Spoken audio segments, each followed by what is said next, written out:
Malaquias capítulo 1. O nome da pregação é O Culto que Deus Rejeita. E o texto que eu vou ler aqui, eu acredito que tem tudo a ver com o que a gente está vivendo. Você sabe, muitas vezes ao longo da história da igreja, os hereges se levantaram. E a igreja não se enfraqueceu. Ela os combateu e solidificou ainda mais as doutrinas que a igreja já acreditava. Fortaleceu ainda mais a crença nos seus valores, nos seus dogmas, já anteriormente cridos. Por exemplo, nos primeiros 4 séculos da história da igreja, a Trindade foi debatida sistematicamente. Muitos hereges surgiram, diminuindo a pessoa de Jesus Cristo, por exemplo. E isso foi combatido, de tal maneira que hoje nós temos muito claro para nós que Deus é 3, mas é 1. Nós cremos nisso, mas porque homens, diante da heresia, combateram a heresia. Talvez então um dos motivos de tudo isso que a gente está vivendo seja levantar homens que preguem verdades que são históricas, que eu não estou desenvolvendo-as nesta noite, que eu não estou inventando uma coisa nova. Não. O que eu vou pregar hoje é o que nós acreditamos há 2000 anos como igreja. Sempre foi assim. Agora, entretanto, é que tem se tido uma falta de prestígio, de respeito e de zelo pelo culto. Mas não foi assim. Não é essa a nossa história. Não é essa a história do povo de Deus. Hoje se faz culto de qualquer maneira, tem entretenimento, tem show, tem homenagem para o titio, para o pastor, tem inúmeros elementos no culto que não fazem parte da Escritura. E tem também culto online, o que é um absurdo. Tem todo tipo de culto sendo oferecido. Mas Deus aceita isso? Deus aceita qualquer coisa que se ofereça? Qualquer tipo de culto? É disso que Malaquias está tratando. Ele está dizendo que o povo estava desonrando a Deus com o tipo de culto que eles estavam fazendo, a ponto de Deus falar assim: quem dera se levantasse um dentre vocês e fechasse as portas, porque desse jeito é melhor que não tivesse culto. Será que não é ele mesmo que fechou a porta dessas igrejas? Então vamos lá, Malaquias capítulo 1, versículo 6 ao versículo 14. E o nome da pregação é O Culto que Deus Rejeita. O filho honra o pai, e o servo o seu senhor. Se eu sou pai, onde está a minha honra? Se eu sou o Senhor, onde está o temor de mim? Diz o Senhor dos exércitos a vós, sacerdotes, que desprezais o meu nome, e vós perguntais: como temos desprezado o teu nome? Isso aqui é uma característica de todo o livro de Malaquias. Deus faz uma afirmação, e o povo diz: não, é ruim, hein? Não, jamais. Deus diz: vocês estão me desonrando. O povo diz: que isso? Onde? De que maneira? Vocês estão me roubando. E o povo diz: quando? Não é exatamente o estado em que nos encontramos hoje? Em que Deus diz: vocês estão fazendo o que é mal, vocês estão fazendo o que é errado. E as pessoas, enfiadas na lama, dizem: nós, sujos? Quando? Que dia? Esse é o exato estado da maioria dos cristãos de hoje. O tempo inteiro se dando desculpas, jamais conseguem ver seus pecados. Em que desprezamos o teu nome? E aí Deus vai responder. Verso 7. Ofereceis alimento impuro. A versão revista atualizada diz pão imundo. Ofereceis alimento impuro sobre o meu altar. E ainda perguntais: como temos te profanado? Lembra o significado da palavra profanar? Aquilo que é sagrado e você não tem respeito, isso é uma profanação. Por exemplo, Etíoco Epifânio, ele ofereceu um porco dentro do templo de Israel. O porco é um animal impuro. Isso é um exemplo de profanação. A falta de respeito, de zelo para com aquilo que é sagrado é profanação. Vocês ainda perguntam, verso 7. Como temos profanado? Quando dizeis que a mesa do Senhor é desprezível. Eles não valorizavam o culto. A mesa do Senhor era onde as ofertas eram feitas. O pão da presença era oferecido. Verso 8. Quando ofereceis em sacrifício um animal cego, isso não é errado. E quando ofereceis o animal aleijado ou doente, isso também não é errado. Ora, apresenta-o ao teu governador, vê se o governador vai aceitar, vê se o político aceita, vê se alguém aceita esse tipo de oferta de presente. Um animal cego, manco, doente. Que tipo de presente é esse? Um presente defeituoso, ninguém aceita isso. Eu vou aceitar. Verso 9. Suplicai agora o favor de Deus para que tenha compaixão de nós. Com esse tipo de oferta, será que ele vos atenderá? O povo oferece a Deus um culto totalmente horrível, defeituoso, manco, e depois diz, Senhor, nos abençoe. Não. Verso 10. Ah, se houvesse entre vós alguém que fechasse as portas, para que não acendesseis em vão o fogo do meu altar. Eu não tenho prazer em vós, nem aceitarei vossa oferta, diz o Senhor dos Exércitos. Mas o meu nome é grande entre as nações, do Oriente ao Ocidente, e em todo lugar oferecem ao meu nome incenso, e uma oferta pura, porque o meu nome é grande entre as nações, diz o Senhor dos Exércitos. Mas vós o profanais, quando dizeis, a mesa do Senhor é impura, e seu alimento é desprezível. Afirmais também, que canseira é ir ao culto. E o desprezais, diz o Senhor dos Exércitos. Trazeis como oferta o que foi roubado, o aleijado e o doente. De novo. ênfase, hein? E ainda quereis que eu aceite isso da vossa mão? Pergunta o Senhor. Maldito seja o enganador, que está mentindo ao oferecer o seu culto. É um culto mentiroso. Maldito seja o enganador que, tendo o animal macho sem defeito no seu rebanho, promete oferecê-lo, mas sacrifica ao Senhor um animal defeituoso. Pois eu sou o grande rei e o meu nome é temível entre as nações, diz o Senhor dos Exércitos. Maldito, maldito. Israel estava desrespeitando Deus. O começo do texto é assim: vocês não têm me honrado como pai. Vocês não têm me honrado. O filho tem honrado o pai, o servo honra o seu senhor, mas vocês, o meu povo, vocês não têm me honrado. E como essa honra foi vista? Por meio do culto manco, do culto impuro, do culto profano que aquele povo estava oferecendo. Hernandes Dias Lopes, comentando isso aqui, diz assim: o objetivo principal do homem é glorificar a Deus, como declara a Confissão de Westminster. Esse é o nosso objetivo. Qual é o fim principal do homem? Qual é o maior objetivo da existência humana? Glorificar a Deus, declara a Confissão de Westminster. Por isso, o culto é a essência da vida cristã. É claro, a gente tem visto muito hoje falsos profetas, falsos cultos, a hipocrisia de pessoas que cultuam no domingo e são canalhas na segunda-feira. Tudo isso tem sido usado como desculpa para não se cultuar. É daí que surge o desigrejado.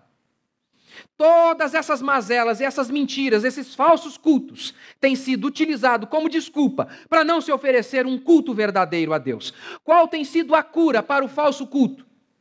Culto nenhum. Culto nenhum. A cura para o falso médico não é médico nenhum, é um bom médico. A cura para o falso culto não é a ausência de culto, é o culto do jeito que Deus estabeleceu. Ou seja, é só uma desculpa, porque para essas pessoas a mesa do Senhor é desprezível. Estar diante do Senhor no culto reunido com o povo de Deus é desprezível. Por conta desse cenário de apostasia quase que generalizada na maioria das igrejas que se dizem cristãs, evangélicas, protestantes, que são uma aberração na terra, que Deus diz sobre elas, é melhor fechar. Por conta dessas igrejas, muitas pessoas têm desassociado a ideia de adoração a Deus e culto, dizendo, não se precisa adorar a Deus num prédio. Não precisa mesmo não, pode ser em qualquer lugar. Mas se pode ser em qualquer lugar, também pode ser num prédio, não pode? Ou também pode ser isso só uma desculpinha para covardia. Se pode ser em qualquer lugar, gostamos daqui. Aqui tem ar-condicionado, cadeirinha boa, bom lugar. Não, esse prédio aqui não é a casa de Deus. Não é, definitivamente não. Mas eu não encontro um lugar melhor para a gente cultuar a Deus do que aqui. Não dá para separar adoração de culto. Veja o que Jesus disse ao responder a Satanás. Mas Jesus lhe respondeu, está escrito, ao Senhor teu Deus adorarás e só a Ele darás culto.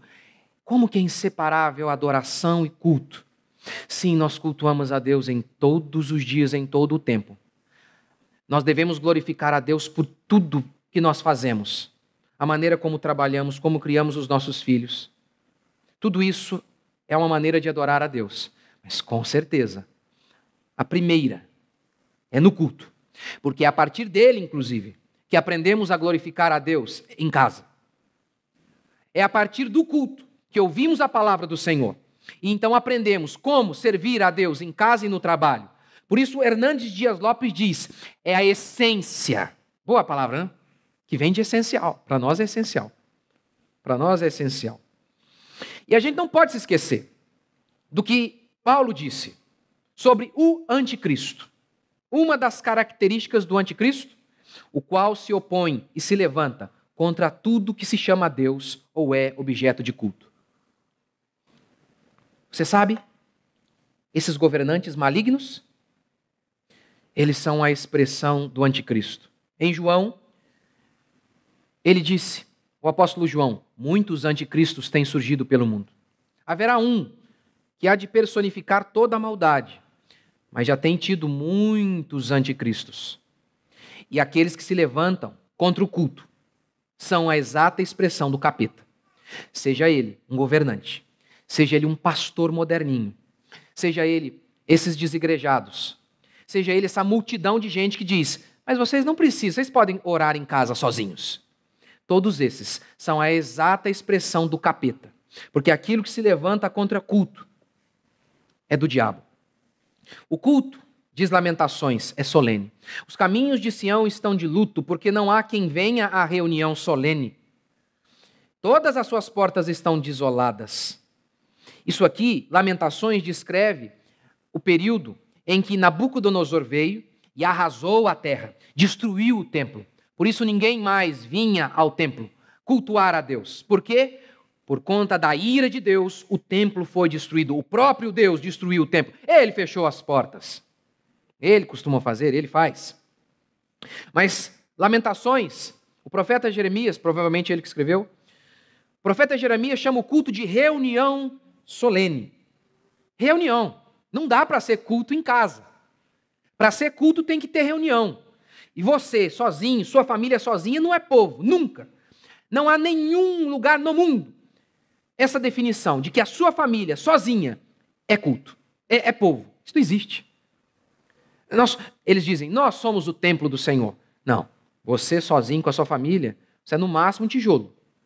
O templo é a união dos crentes, que pode ser em qualquer lugar. Pode ser.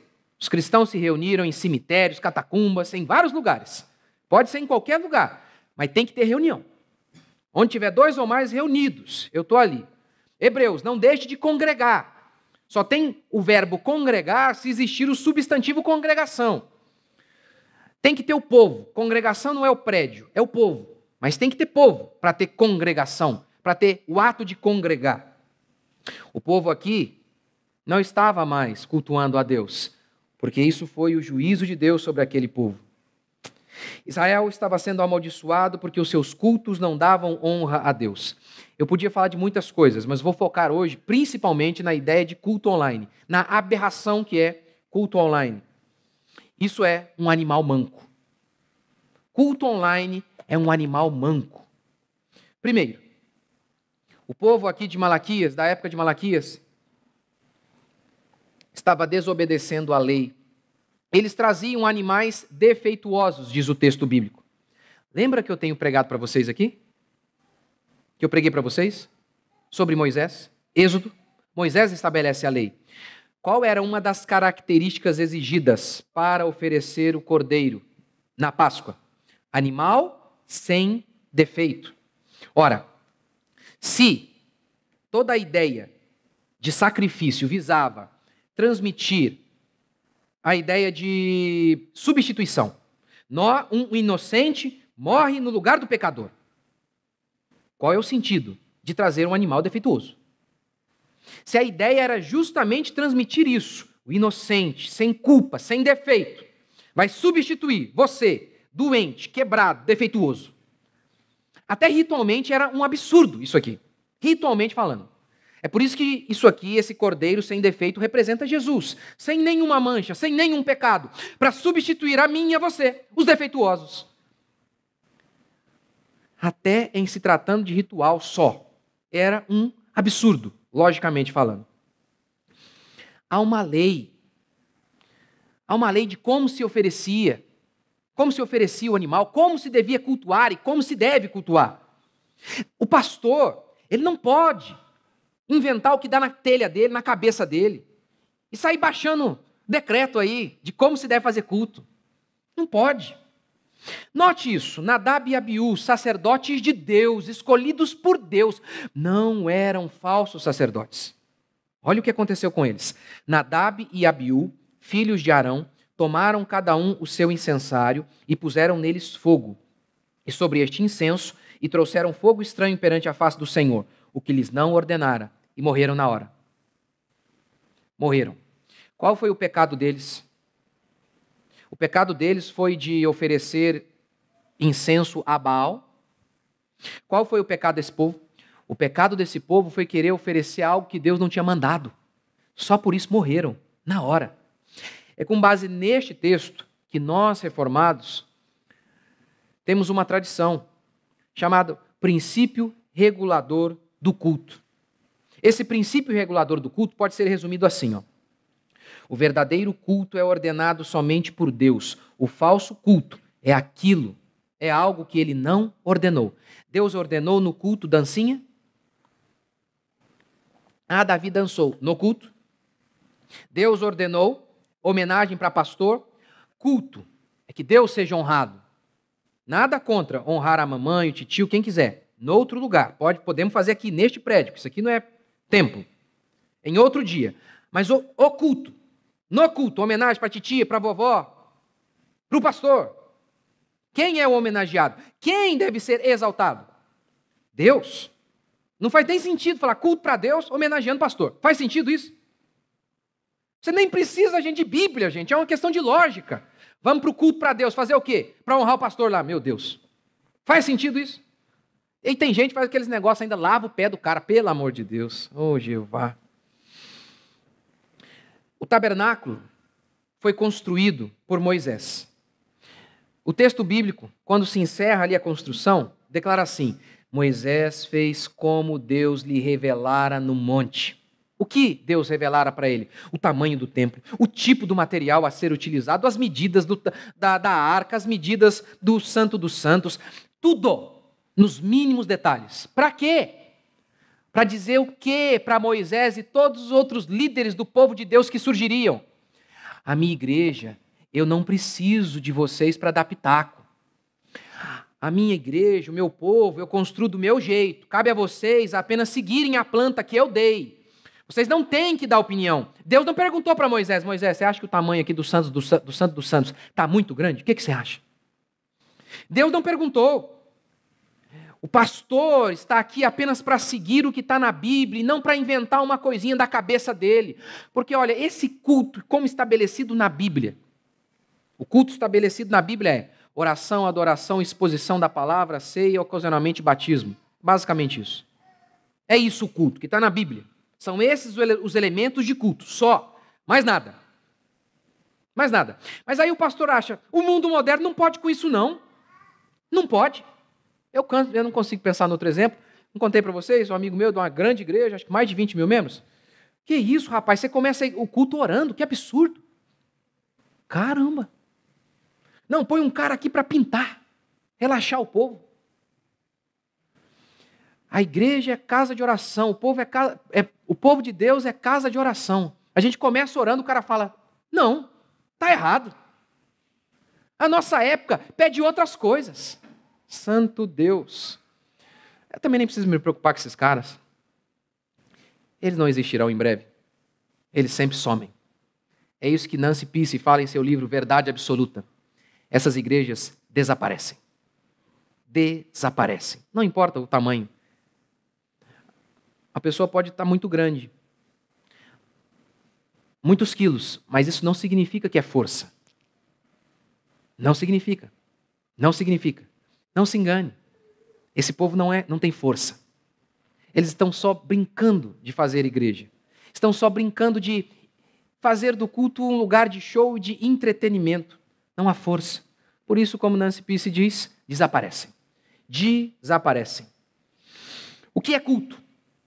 É a reunião do povo de Deus para adorar a Deus e ouvir sua palavra. Sem teatrinho, sem homenagem para pastor, sem danças. Assim é o culto. Será que não é justamente por isso que talvez o próprio Deus tenha fechado, então, as portas de igrejas por meio desses governantes malignos? Sim, porque Deus fechou as portas do templo por meio do pagão, maligno e depravado Nabucodonosor. Deus. Olha, esse tipo de entretenimento que vocês fazem é melhor não fazer. Eu não contei para vocês, já fui pregar em várias igrejas, que tinha lá homenagem para não sei quem, titia. Eu fui num, oh meu Deus, já contei para vocês também, teve homenagem até para Elvis Presley no culto, gente. É sério, tô te falando. Você não acredita não, né? Ixi, vai com o pastor que eu, né? Não fica chateado comigo não, pastor, mas é uma besteira que você fez, né? Que absurdo, gente. Aí sabe quantos minutos me deram para pregar? 3 horas de culto, gente. Eu acho que tinham, sem exagero, quase 1.000 pessoas no auditório. Todo mundo cantou. Os 1.000. Pastor, 10 minutos dá para você pregar? Eu falei, dá para eu pregar o selo lá na parede. Sabe? 10 minutos. É esse tipo de coisa que tem aí. Tem que agradar a titia, tem que dar oportunidade para o menininho desafinado que não sabe cantar. Vamos cantar, vamos colocar o menininho para cantar aqui, gente. Dá oportunidade para o outro lá, não sabe falar nada. Vamos deixar falar também. E aí, e cadê Deus nisso aí? E a preocupação em colocar alguém que sabe o que está fazendo, para instruir o povo de Deus? Para o povo ser alimentado. Cadê essa preocupação? Não, tem que preocupar em colocar aquele cara lá, ele dá um dízimo gordo. Culto manco. Culto manco. Segundo, estavam dando o pior para Deus. Estavam dando o pior. Animal cego, coxo, doente. O que é isso? Ora, era algo que não lhes custava nada. Não tinha valor de mercado. Eles tinham lá seu rebanho para vender. E tinha lá um animal doente. Não dá para vender isso. Não dá. O que a gente faz? Dá para Deus. Dá para Deus. Davi, por conta do pecado de Israel, foi fazer uma oferta, um sacrifício, na eira de Ornã. Ornã lhe disse, meu rei, está aqui o meu terreno, de graça, o Senhor pode fazer o sacrifício. Davi retrucou, não oferecerei a Deus algo que não me custe nada. É isso que esse povo de Malaquias estava fazendo. Cultuando a Deus com algo que não custava nada, que não valia nada para eles. Que não tinha nenhum custo. Que não valia nada. Cultuar a Deus na época do Império Romano podia custar a vida. Durante 2.000 anos, em muitos lugares do mundo, cultuar a Deus tem custado muito. Muito. Muito. Todo tipo de liberdade que a gente até tinha até pouco tempo atrás foi conquistada por esses homens que estavam dispostos a cultuar a Deus, a servir a Deus, mesmo ao preço da própria vida. Por isso, então, tivemos tempos de liberdade. Por conta desses homens que cultuaram, ofereceram a Deus culto, perdendo tudo, como William Tyndale, por exemplo. Traduziu a Bíblia do grego para o inglês. 12 anos fugindo, escondido, para traduzir, porque era a pena de morte no país dele, a Inglaterra. A Igreja Católica não permitia e o matou estrangulado. estrangulado. E aí a gente tem hoje Bíblia na mão, facilidade, por quê? Por quê? Porque um dia um homem valente não vacilou e foi até o final. É por isso. Mas hoje não. Qual é o custo do tipo de culto que tem sido oferecido aí? Qual é o tipo de custo? O governador baixou decreto. Pode multar, pode prender. Hoje mesmo alguém me mandou o vídeo. Pastor sendo preso. Pode prender, pode multar. Você acredita que o cara me escreveu isso hoje? Mas eu até concordo com o que você está falando, pastor, de o governador não pode fazer isso, mas se fizer, você vai estar atraindo, pastor, perseguição para si, então aí não pode. Meu Deus, mas que Bíblia você lê, meu filho? Que Bíblia você está lendo, gente? Vamos parar de ler, de ver para-choque de caminhão, vamos ler a Bíblia. Bem-aventurados os perseguidos por causa do meu nome. Bem-aventurados os perseguidos por conta do meu nome. Que negócio é esse? Então vamos fazer assim, sabe? Um culto aqui em casa. Aí a gente não desagrada o governador. Mesmo ao custo de desonrar a Deus. Aí fica todo mundo feliz. Todo mundo feliz. Esse culto manco. Para os homens o melhor, para Deus a sobra. Em Malaquias 1:8, Deus pergunta assim, dá lá para o governador esse animal manco, vê se ele aceita. Não aceitava, e eles não davam. Mas olha que coisa, reverência, respeito para com o governador. Coincidência, hein? Respeito, temor, porque tem que honrar as autoridades. Esse é o argumento. Esse é o argumento para desobedecer a Deus, gente. Porque temos que honrar a autoridade. Ora, eles gostam de citar Romanos 13, submeta-se às autoridades, mas tem que citar Atos 5, quando os apóstolos foram proibidos de pregar o evangelho, disseram, importa obedecer a Deus e não aos homens. Há uma lei aqui, obedecer aos homens, mas há uma lei maior. E as leis de Deus se sobrepõem às leis dos homens. Isso é fácil. Isso é fácil de entender. Por que eles não conseguem? Você acha que é burrice? Não. A covardia faz com que se perca a capacidade cognitiva. É a covardia que cega. Covardia. Em nossa crença, o culto é primordial. Mas além disso, cabe apenas ao presidente proibir reuniões. E alguns ainda acreditam e interpretam que essas reuniões aqui é apenas reunião de sindicato, que nem mesmo o presidente pode proibir culto. Que nem mesmo o presidente em estado de sítio. Um pastor amigo meu, Guilherme Rocha, que estuda muito isso, estava me falando comigo isso agora há pouco. E eu também estava falando isso com um advogado. Mas isso aqui, está dizendo aqui, em estado de sítio, o presidente pode proibir reunião. Mas essa reunião aqui, você acha que tem a ver com culto? Porque culto já não está previsto ali no outro artigo? E ele disse, não, pode ser sim. E aí, já tem outros que dizem não. Nem mesmo o presidente pode proibir culto. Reunião aqui é sindicato, reunião de sindicato. Culto não. Que coisa. E aí os caras vêm e tentam esconder a covardia deles por trás de Romanos 13. Para os homens, respeito, reverência. O melhor para os homens. O que os homens falam? Eles fazem tudo. E o que Deus está falando? Aí não, aí é o pior, aí é o manco. Quarto, fechar as portas. Quem dera alguém fechasse essas portas para impedi-los de cultuar. Já que o culto de vocês é manco. Será que não estamos vivendo exatamente isto? Será que não? Será que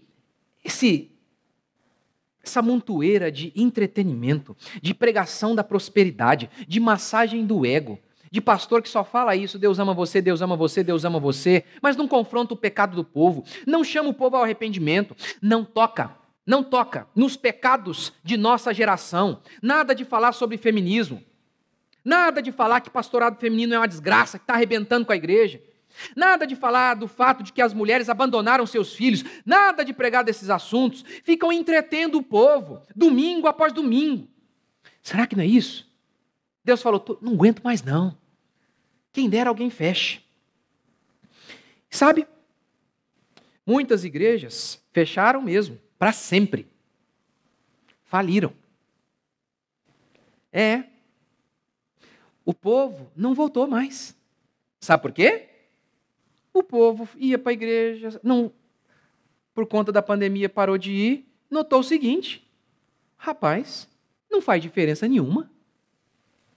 É isso. A igreja que eu vou não, e ficar em casa e ir, dá no mesmo. Dá no mesmo. Aí, tem acontecido já um fenômeno interessante entre os pastores que acreditam em culto online. Tem acontecido. Tem acontecido. Esses pastores que acreditam que existe culto online, porque, gente, como culto online? É oferta manca. Tem que estar reunido. Não está reunido. O cara está lá do outro lado, na televisão. E o pão? Tem que partilhar o pão. Como que partilha o pão? Passa pela TV? Como é que faz isso? A ceia. Como é que faz? Negócio ridículo. Mas os pastores que acreditam em culto online estão preocupados. Preocupadíssimos. Estão preocupados que os membros se acostumem a ficar em casa. Mesmo depois da pandemia. Eu tenho visto vários deles falando, gente, peraí, vamos fechar agora esses 15 dias, mas vocês têm que voltar depois. Fazendo campanha, até marketing. Marketing. A igreja não para, sei lá o quê, o tempo inteiro. Marketing para convencer o povo. Primeiro eles querem convencer o povo. Não pode ter culto online, sim. Diante de certos riscos, vocês podem cultuar de maneira online.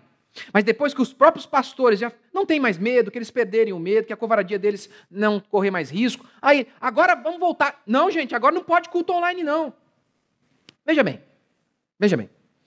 Se existe culto online diante de um risco, e eu posso deixar de me reunir com o povo de Deus, é claro que as pessoas optarão ficar em casa diante de outros riscos. Se por conta de um risco, de um vírus de letalidade baixa, eu posso ficar em casa, por que não ficar em casa diante de outros riscos até maiores? Por que não? Por que não? Em vista da histeria coletiva, o mais lógico seria nunca sair de casa. E eu explico por quê. Vou pegar dados aqui da OMS. Tá bom? As mesmas fontes do Covid. Vamos lá. Em 2020, 1,8 milhão de vidas levadas pelo Covid. Isso o ano inteiro. Pelo menos 1,8 milhão de pessoas morreram de Covid-19.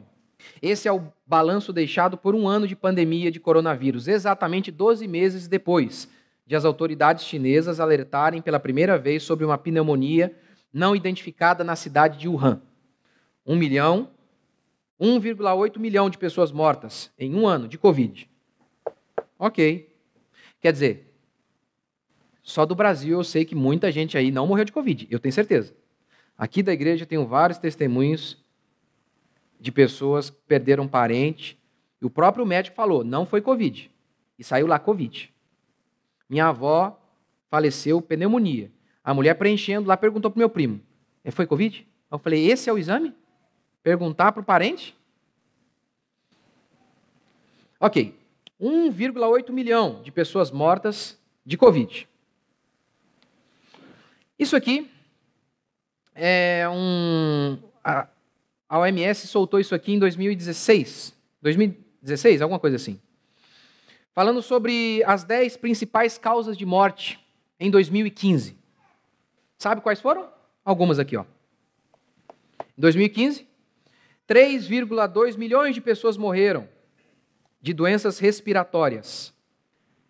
Bronquite, pneumonia. Pneumonia, você sabe, começa com gripe. A maioria das vezes com gripe. 3,2 milhões. O dobro do Covid. Não é dado de crente aqui não, da OMS, gente. Deles. Tuberculose, 1,4 milhão em 2015. É gente, hein? Outra doença respiratória. Outra doença respiratória. Mas tem aqui também acidente de trânsito. 1,3 milhão em 2015. É gente, hein? Se você, pastor, acha que pode cultuar online diante de um risco pequeno, o que você vai dizer para o irmão lá na frente quando ele afirmar que não virá à igreja por conta de um risco maior? Por exemplo, mudança de clima. E aí o irmão vem e diz para o pastor, pastor, Não seria melhor cultuar em casa? O senhor sabe quantas mil crianças morrem por ano? Crianças de até 5 anos morrem de pneumonia por ano? 800 mil. OMS que diz. 800. 800 crianças. Pastor, diante desse risco muito maior que o Covid, não seria melhor ficar em casa, em época de mudança, de clima? Aí o pastor pergunta, mas seu filho está doente? Não, tem nada. Mas vai que fica, né? Porque, claro, está doente, é óbvio que tem que ficar em casa. Mas ninguém está. Um monte de gente não está. E mesmo assim, não trabalha, não faz nada, não vem para o culto. Mas é lógico que faz sentido essa pessoa ficar em casa. Você ficou diante do Covid, por que não diante da pneumonia? Por que não? E, se pensar bem, é até uma loucura sair de casa. Gasta combustível, pode morrer. Pode morrer, a chance é bem próxima do Covid. Quer dizer, eu nem contabilizei aqui acidente que deixa o cara com alguma sequela. Que aí gente do céu, é muito perigoso. O melhor seria o seguinte, a gente fechar o comércio, diante desses dados aqui, fechar o comércio e fechar as igrejas sempre. Esse seria o mais racional, diante da histeria coletiva que a gente tem hoje. Sabe uma questão que está em jogo? Credibilidade. Credibilidade. Elias orou pelo filho da viúva e ele, morto, voltou a viver. Nessa hora,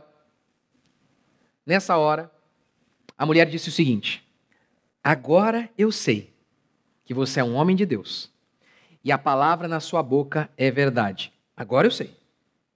Agora eu sei.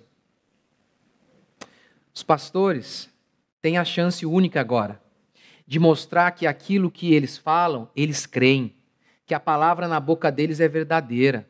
Porque todo pastor diz para um jovem, olha aqui, diante do risco, da tentação, não saia por aí procurando qualquer mocinha.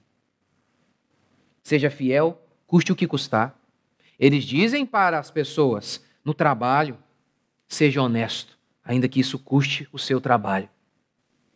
Como eu posso acreditar num homem desse, gente? Que no dia que a fé dele é colocada em xeque, ele arrega. Hã? Como eu posso crer que ele acredita no que ele fala? Frouxo. Frouxo. Bando de frouxo. É isso que eles são.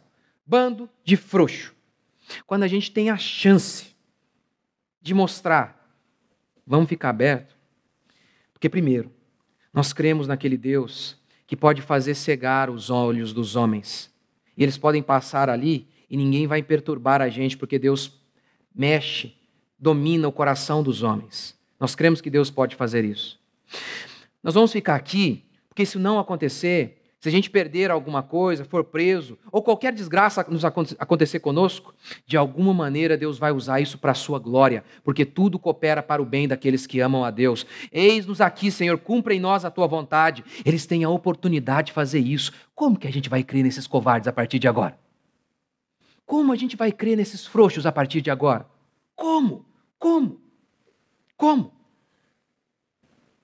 Irmãos, um pastor que arrega para um calcinha apertada desse vai resistir o anticristo, gente? Pensa nisso. Um pastor que fica apavorado por conta de um governador meia tigela desse vai dizer não para o anticristo? Vai resistir o anticristo quando surgir? Você acha mesmo? Lembra lá do 666? 666 do anticristo, que muitos acham que é literal, eu acho que não é. Olha, com a marca da besta, se não tiver a marca da besta, ninguém vai poder comprar ou comer. Nem comprar, nem negociar. A minha interpretação é que não é literal, esse 666. Para mim é o seguinte: todos aqueles que por medo de perder dinheiro ou qualquer coisa se submetem a mandamentos demoníacos já estão marcados. Para mim esses pastores são um bando de frouxo, um bando de moleque. E esses dias servem para diferenciar os meninos dos homens, os verdadeiros dos falsos. Essa é a verdade. Épocas de tribulação e de perseguição, você nunca ouviu falar disso? Época de perseguição existe para separar o joio do trigo, para separar e saber identificar quem é de Deus e quem não é. Quem apenas vê a fé como motivo de lucro, ou aquele que está disposto a perder qualquer coisa, simplesmente para poder manter o seu direito e mandamento de cultuar o seu Deus. Maldito aquele que oferece um culto manco, diz Malaquias 1:4. Eu estou forçando o texto, gente, para aplicar isso aqui em relação ao culto online. Você acha que eu estou? Acho que não. É um culto completamente manco. Culto online. Daniel foi proibido de orar e orou. Os 3 amigos de Daniel foram obrigados a adorar uma estátua, não o fizeram.